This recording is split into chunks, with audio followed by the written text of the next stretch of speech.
विजेडी हटुची केवल दायी हूँ पांडियान। नवीन पट्टनायक होती जड़े स्वच्छ लोक, तेणु नवीन बाबू जदि बुली था आज ए परिस्थिति ओडिशा रे न था कि बीजेपी आज बाजीमात कर परिवर्तन हावा सुटी राज्य रे परिवर्तन हो बोली गोटे आसीला से ओडिशा लोक बदलिले। जदि बदलवार मुख्य कारण हूँ पांडियान। पांडियान भाषण, पांडियान लक्ष्मी बस पाइचना, कालिया योजना पाइचना, यही जोटा लोकों मनरे भारी आघात देला।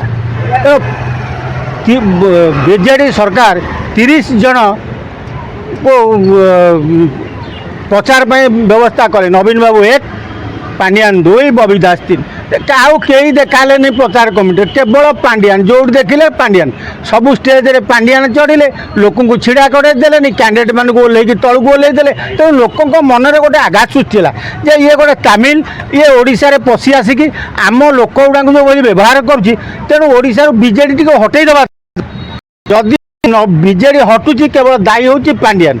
नवीन पट्टनायक होती जड़े स्वच्छ लोक, तेणु नवीन बाबू जदि बुली था आज ए परिस्थिति ओडिशा रे न था कि बीजेपी आज बाजीमात कर न था।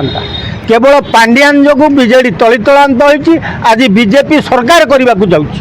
पांडियान कहले सेवा करने ओडिशावासी सेवा करने। अरे कि सेवा कर तुम गोटे आईएएस अफिसर 1,20,30,000 दरमा पाऊे तामिलनाडु तुम 4 नंबर धनी कौन सेवा कर लुटी सब नहीं जाइछ।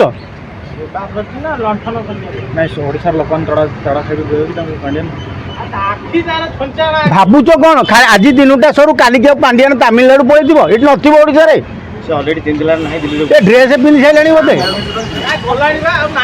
खाली स्त्री की लेकिन जीवा कथा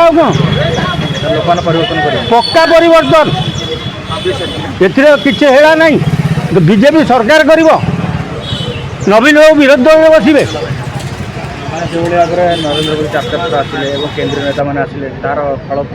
निश्चय तार प्रभाव पड़नी। ये ओडिशा लोक परिवर्तन होती केवल पांडियान परिवर्तन होती नरेंद्र मोदी प्रभाव किसी पड़नी केवल पांडियान गोटे जो आज ये अवस्था ओडिशा रे। कथा हूँ एक परिवर्तन नारा अनुजाई जो बर्तमान बीजेडी गणित जो धारा देखा मिलूँ बीजेपी आगे अच्छी लोकसभा तो निश्चित भाव में कहुपे 14 ରୁ 16ଟି लोकसभा आसन बीजेपी खाता को जीव जहाँ पूर्व अनुमान करा जाइछि एग्जिट पोल रे। एवं लोक भीतर गोटे देखिले गोटे 24-25 वर्ष पर लोक भाविले परिवर्तन करा जाऊ। नवीन को विरुद्ध जनमत नाला व्यवस्था विरुद्ध जनमत थिला एवं विशेषकर अधिक दिन क्षमता रहिबा पावर रहिबा एवं वीके पांडियान बीजेडी मंग धरिबा ये दुईटा जनता अमंग हेले एवं कहले नाई गोटे परिवर्तन हो। कांग्रेस जेहेतु सामर्थ्य नहीं बीजेपी की विकल्प भावे बाछि नेले एवं जहाँ जनता मन में जो सुप्त विद्रोह था ताकू जातीय प्रधानमंत्री ठारू शाह पर्यंत बड़ बड़ तुंग नेता माने ओडिशा को आसिक से सुप्त मानसिकता को जागृत कराइले जार सुफल बीजेपी की मिलवा को जाउछि। विधानसभा क्षेत्र में बीजेपी जेहतु आगुआ रही नवीन को बहुत लॉस हो। विधानसभा क्षेत्र में निश्चित बीजेडी क्षति होगी 112 आसन रु से माने कम से कम 35 आसन हरइबा आशंका देखा देछि। यदि हरांती यदि झूला हुए ताले बीजेडी कांग्रेस सहारा नहीं पारे। यदि तो बीजेडी तो क्रॉस करीगला 174 आसन 164 आसन जदि बीजेपी जीतीगला ताहले आउ किसी हम जीतबार असंभव नुहे कहीं बर्तमान जो धारा देखा 47 आगे बीजेपी और 24 बीजेडी 5टार कांग्रेस आ गोटे सीपीआईएम। नवीन प्रति